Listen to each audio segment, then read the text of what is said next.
বন্ধুরা, এই প্রচণ্ড গরমে যখন সবাই ভীষণ রকম নাজেহাল, তখন আপনাদেরকে আমরা স্বস্তির বৃষ্টি না এনে দিতে পারলেও এমন কিছু টিপস দিতে চলেছি যা অবশ্যই আপনাদেরকে গরমের মধ্যেও প্রবল স্বস্তি দেবে।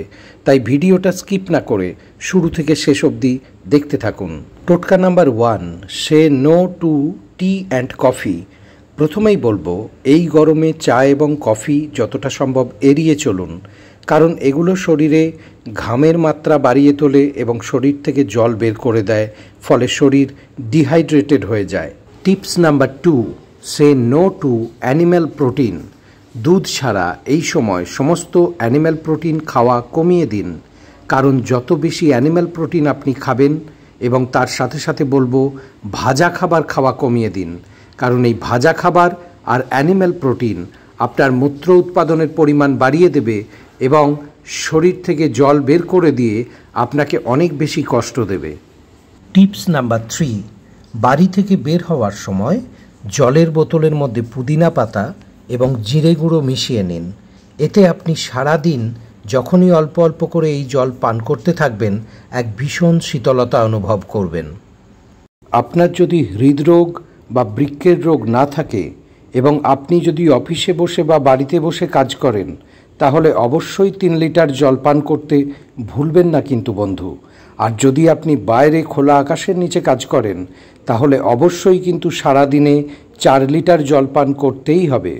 যদি আপনি সারাদিনে একবার হলেও দই, ঘোল বা লস্যি খেতে পারেন, তাহলে এটা এই গরমে আপনার জন্য খুবই উপকারী হতে চলেছে। এটাই হলো আমাদের টিপস নাম্বার 5।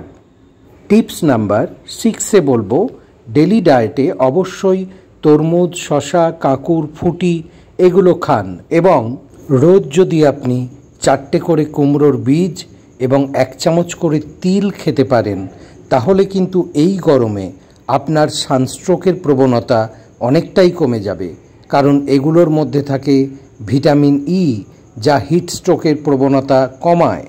টিপস নাম্বার 7-এ বলবো, আপনি যদি সপ্তাহে 3 দিন তেঁতুলের টক খেতে পারেন, তাহলেও কিন্তু আপনি অনেক সজীব এবং সতেজ থাকবেন।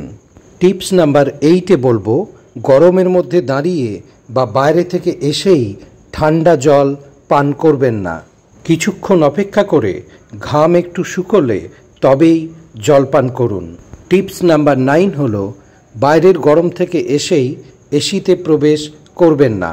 এবং টিপস নাম্বার 10 তথা আজকের অন্তিম টিপস আপনাদের জন্য হলো যে সারাদিনে অন্তত 2 বার নর্মাল টেম্পারেচারের জলে স্নান করতে ভুলবেন না। তো বন্ধুরা, গরমকে বিট করার এই ভিডিওটা অর্থাৎ বিট দ্য হিট আপনাদের কেমন লাগলো প্লিজ কমেন্ট করে জানাবেন, এবং এই গরমে আপনারা কোথা থেকে এই ভিডিওটা দেখছেন কমেন্ট করে জানান। আপনাদের ওখানে গরম কেমন জানান, আর ভিডিওটা অনেক শেয়ার করতে ভুলবেন না। ভালো থাকুন সবাই।